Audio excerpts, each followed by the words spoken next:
চলমান Microsoft Excel সিরিজের আরেকটি ভিডিওতে আপনাকে স্বাগতম।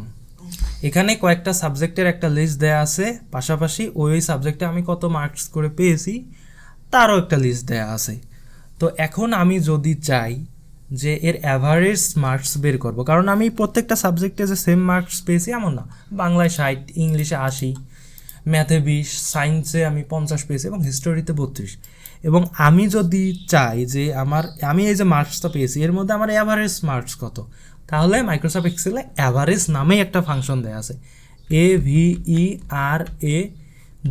অ্যাভারেজ, ফার্স্ট ব্র্যাকেট শুরু, আমার সকল সাবজেক্ট সিলেক্ট করে দিতে হবে। জাস্ট আমি সিলেক্ট করে দিলাম, এরপর ফার্স্ট ব্র্যাকেট ক্লোজ, ইন্টার।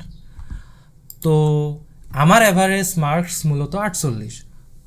তো যদি কখনো আমাদের অ্যাভারেজ বের করার প্রয়োজন পড়ে, সহজ, অ্যাভারেজ নামে একটা ফাংশন দেওয়াই আছে, জাস্ট আমি এইটা ব্যবহার করব এবং এইটা ব্যবহার করে সহজেই মাইক্রোসফট এক্সেলে আমি কোনো কিছুর অ্যাভারেজ বের করতে পারবো।